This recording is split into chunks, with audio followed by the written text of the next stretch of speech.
Hindi po take two ulitin. Inulit ko po ulit. Magandang gabi po sa inyong lahat. Ito po yung aking mga pinagmamalaking mga sabon. Tawa ko po siya. Ito po yung pwede nang magamit ng 10 of this month. Meron pa pong nakasalang doon sa curing room ng mga 3 klaseng sabon na wala pa po dito. Hindi ko pa po pwedeng ilabas kasi mga 2 weeks sa 28 pa sila pwedeng ilabas. Ipakikilala ko po sa inyo isa-isang aking mga pinagmamalaking mga sabon. Ito po ang aking fruits and vegetable soap. Ganda po niyan, tingnan ninyo mabuti. Moisturizing fruits and vegetable soap.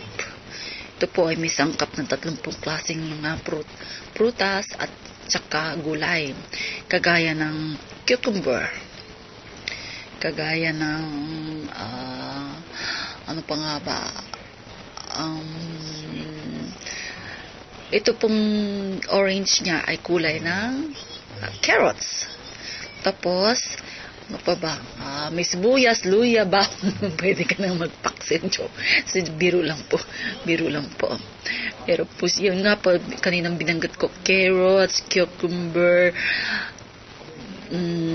lettuce, tsaka beets, kale. Basta po yun, 30 klaseng magandang gulay. Vegetable soups, na andito po siya. Ang mga prutas po naman niya ay kagaya ng apples, ng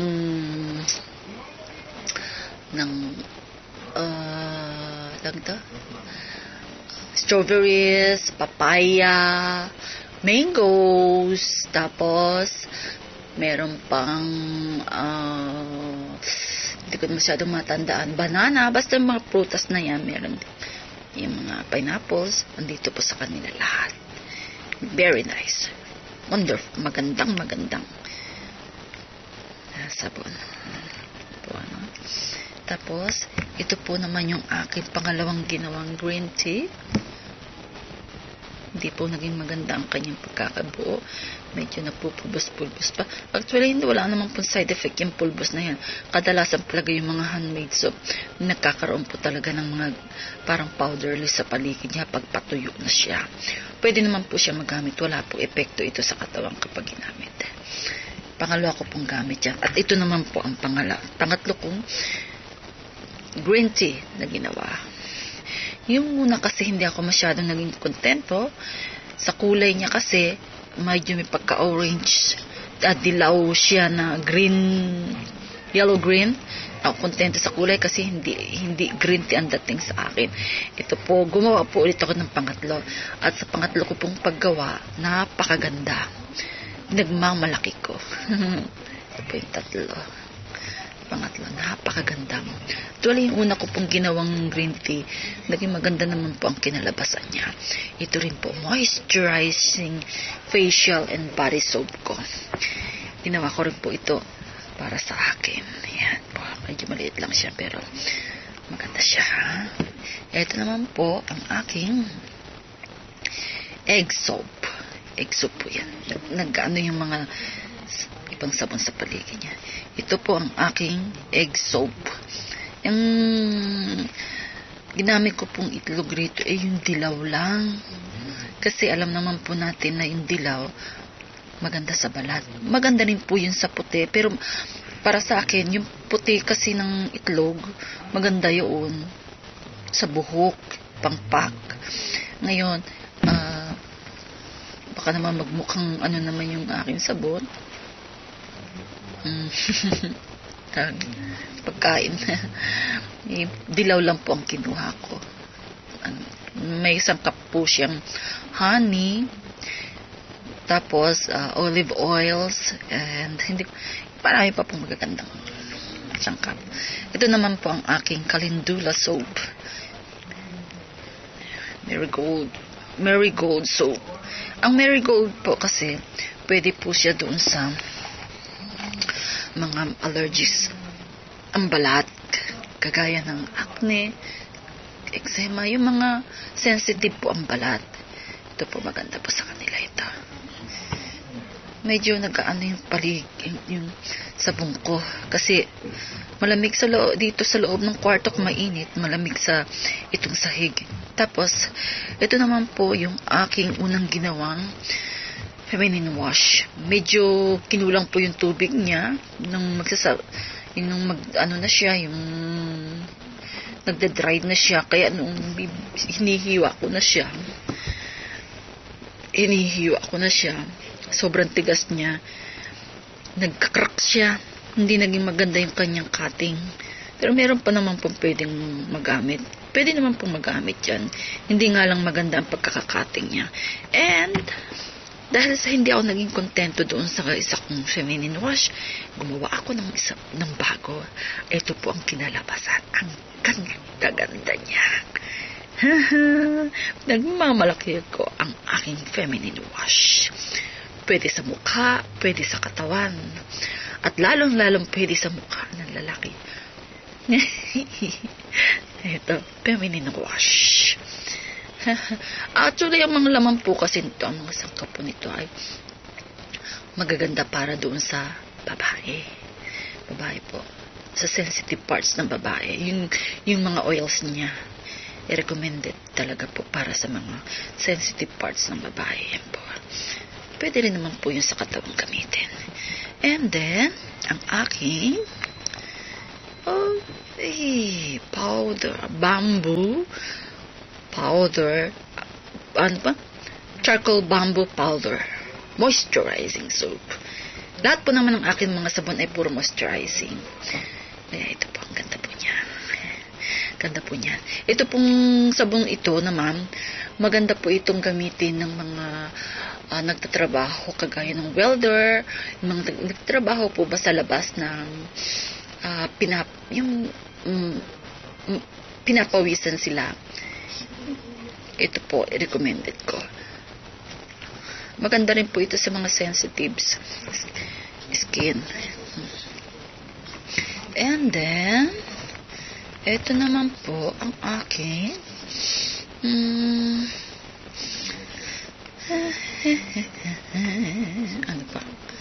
ano pa? Ito po ang aking shampoo bar. Shampoo po siya. Kaya nga lang, hindi po siya liquid. Kasi ang liquid po kasi, kung hindi po ninyo nalalaman, para po hindi siya masira, dahil ang tubig po, kapag inihalo ninyo sa lahat ng bagay, nagiging dahilan para mabulok o magkaroon ng amag, pasukan ng amag.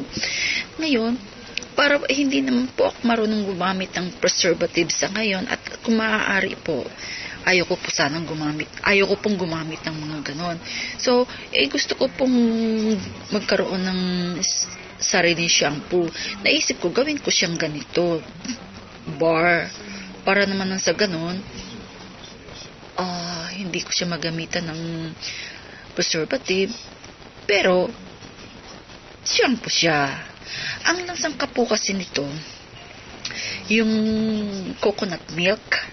Alam po naman natin na ang coconut milk ay napakaganda sa buhok. Nung kapanahon na ng ating mga lolo, yung nakakaalam dyan, na hindi po uso ang shampoo nung araw. Pero magaganda ang kanilang mga buhok. Ang ginagamit kasi po ng mga ninuno natin noong araw, kung hindi gugo, kalamansi, at o kaya itong kakanggata, yung coconut milk, 100%. Kaya ang mga buhok nung araw, ang itim-itim na makintab, ang lulusog, ang dudulas.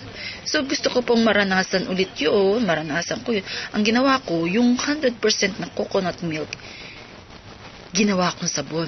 At maliban po doon sa coconut milk na yun, meron po siyang isang oils na inilagay ko na talagang pambuhok lang. Andito po siya. Pwede na po itong gamitin sa January 10. Ako po ang unang-unang gagamit. Ano pa po ba hindi ko na-i-introduce sa inyo? Introduce ko na po ito, di ba? At saka, ayan. po ba dyan? Ito pong aking fruits and vegetable moisturizing soap. Ang totoo po niyan, meron po siyang sangkap na nakakapagpa linaw ng balat. Hindi naman siya pampaputi, kundi lilinaw po ang kulay ng balat ng gagamit nito. Ang sangkap po kasi nito, yung isa pong sangkap nito, na sa aking pagkakaalam at pinag-aralan ko po talaga, minsan ko na rin ginawa at ginamit, maganda po sa balat, pampalinaw, pampalinis ng kulay ng balat. Nandito po siya ngayon. Laman niya dyan. Ako unang gagamit niyan. And then, at ito po naman yung mga bibigay ko sa aking mga friends sa Facebook. Nakaseparate na sila. Antayin na lang po nila. Antayin na lang po nila. Sa ngayon po kasi tinatamad akong magbalot. Ay, pasensya na muna po sila. Pero ito na Sunday po kasi na-training ko sila. Training ko po sila. Kaya ito po. Yes. Yan po yung mga sabong kong pinagmamalaki sa inyo. Ang kaibahan po at kagandahan po sa handmade soap, piling-pili po yung mga inilalagay niya. At maliban po kasi doon, wala po siyang preservatives na kahalo at ibang mga chemicals. Kaya po, karamihan kapag ikaw ay nakasubok ng gumamit nito, hindi mo nagugustuhin gumamit ng mga commercial soaps. Lalo na kung ikaw ay meron sensitive skin. Ito po ang kadalasang ginagamit nila. Ako po, kagaya ko, pagmula nung matutuhan kong maranasan kong gumamit ng aking mga ginawang sabon, ayaw ko na pong gumamit ng mga binibili sa labas. Naranasan ko na rin pong gumamit ng mga mamahaling sabon na nagkakahalaga ng $60 o kaya $50. Kilalang mga pangalan po. Hindi ko na sa inyo babanggitin kasi bawal. Baka mamaya magka-problema tayo. Napakabango po talaga niyan. Ang bango-bango. Yun nga lang po, hindi naman siya kagandahan sa balat. Pangalan lang po niya at saka yung amoy lang po niya ang maganda roon. Pero yung pinaka mismong nasa loob niya, hindi po lahat yon maganda. Ako po magsasabi sa inyo. Yung ginagamit ko po ngayon sabon, nakakahalaga po yun ng $30. Magkano po ba ang 3,000 yen kasi?